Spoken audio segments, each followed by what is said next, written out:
The last 4 to 5 years in my life were shit. Not completely, of course, that would be generalizing to the point of ignorance, but they were filled with lots of shitty things.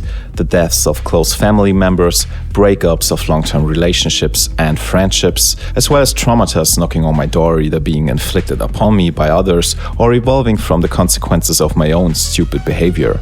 Those years taught me that being an adult has nothing to do with making your own money or living on your own, but coming to terms with dire circumstances, evolving from them, learning how to forgive yourself and others, and how you treat the people around you. These are the things that show how you have matured as a person. Living through episodes like this in your life seems unavoidable.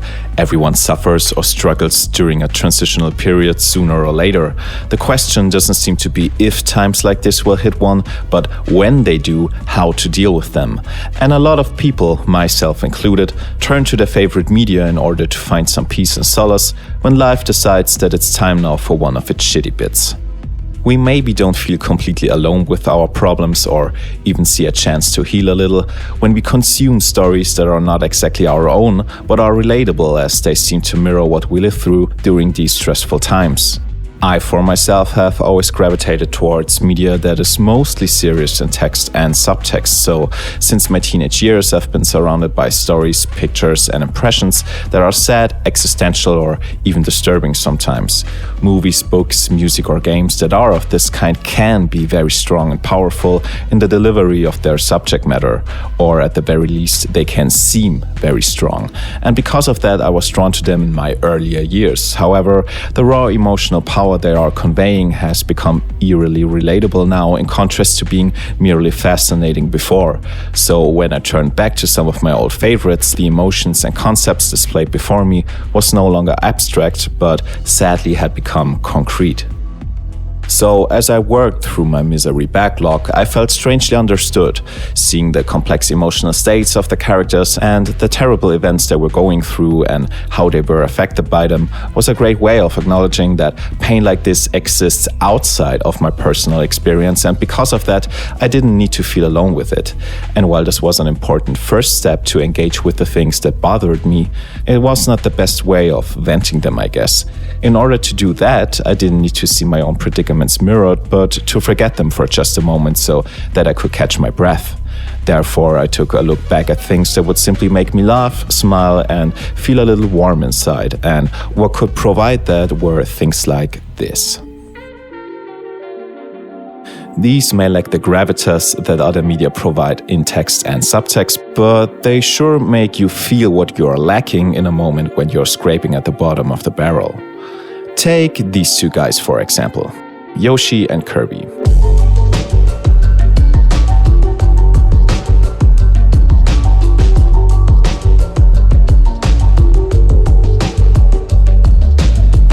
If you look at them, all you see is bright colors, proportions leaning towards those of young animals, and round shapes.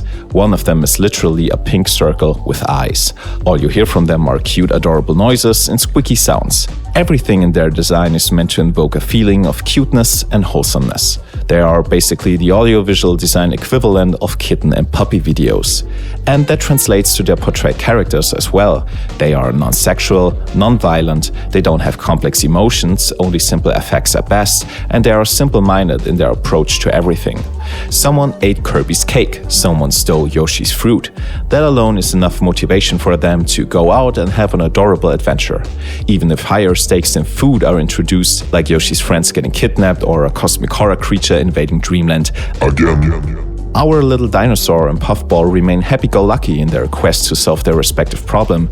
It is enough to establish in the beginning of their tales that they are basically unhappy about the events unfolding, but for them that doesn't mean that they cannot stay unflinchingly joyful while they are going about setting things right.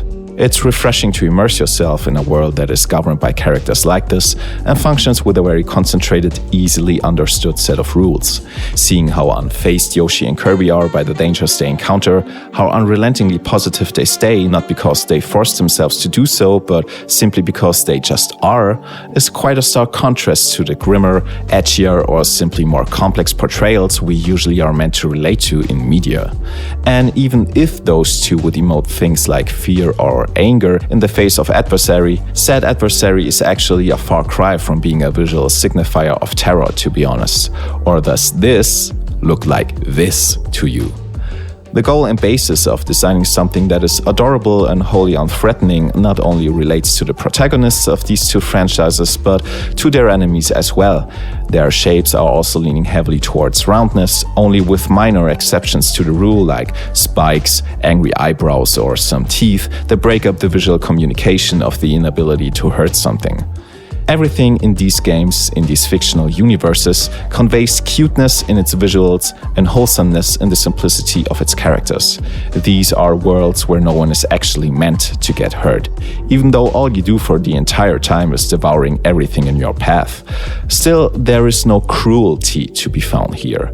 Everything you see and everything you hear, from the level backgrounds to the music that is mostly exuberantly joyful, happy or relaxing, is meant to establish more than just a feel-good vibe. It is meant to completely pull you into a world where conflict is met with almost apathic, naive joy, and the good-spirited nature of its inhabitants is like a law that dictates a feeling of warmth and coziness. It feels like it is designed as the opposite of everything that could weigh one down. And this has the power to make you feel peaceful, even if it is for just a moment. But in this moment, you get a break from your own mind, a pause. And a pause is always necessary in order to reassess judgment and to be able to engage once again with everything that is challenging you, because it helps you with putting some distance between you and your own complicated self and reconnect with some of your simpler, more innocent sides that weirdly enough people are usually afraid to engage with. That is what characters like Yoshi and Kirby can provide. And while both of these purposefully stay on a surface level with their idea of soul nourishment, which granted is exactly why it works so well, there are also other contenders who dig a little deeper in the subject matter and provide a different take on it. A take that is equally important though. So, as we all know, Animal Crossing has been the runaway hit of last year. I already made a whole video about it and don't want to repeat myself now, but it's so carefully designed to be lighthearted and enjoyable, maybe even more than any Yoshi or Kirby game, that it would be a grave mistake to overlook it while discussing the subject matter of wholesomeness. There has been, however, another little gem released in 2020 that not that many people know of, but that is equally appealing as its big brother New Horizons, and that is A Short Hike.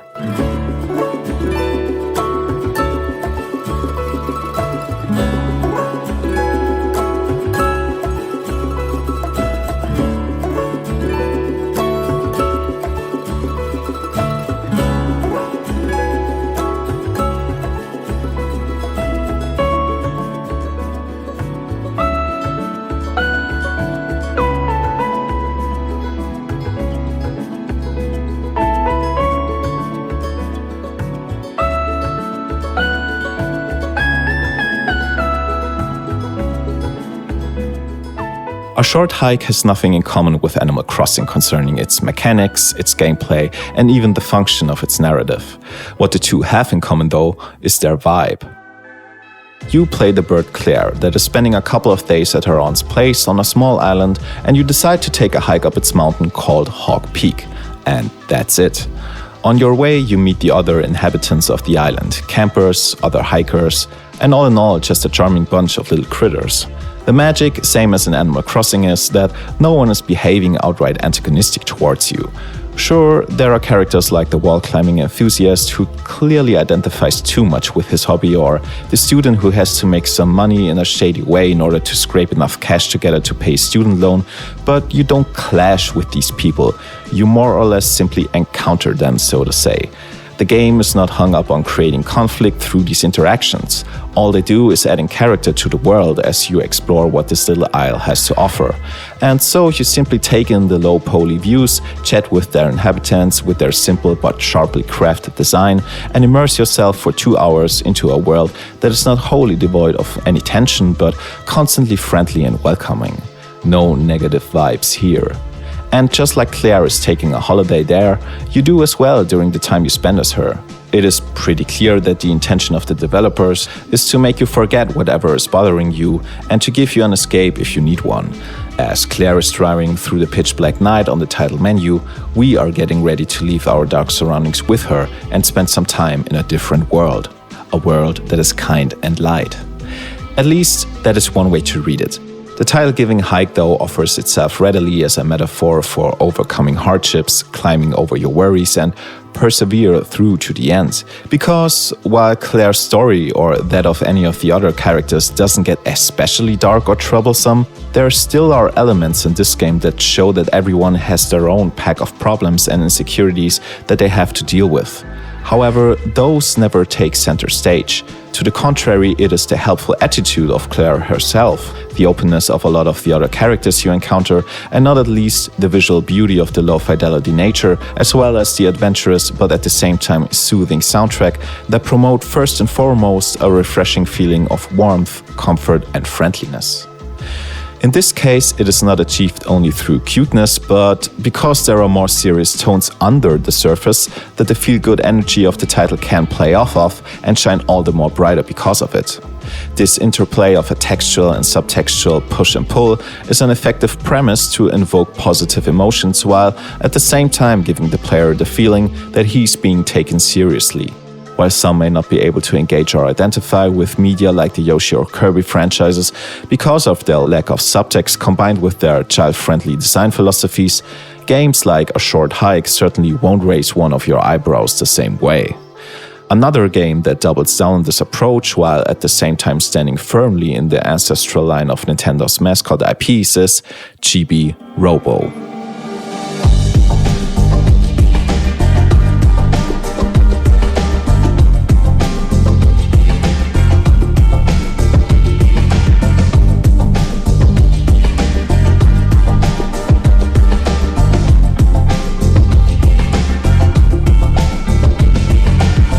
Chibi-Robo is one of the most charming games I've ever played.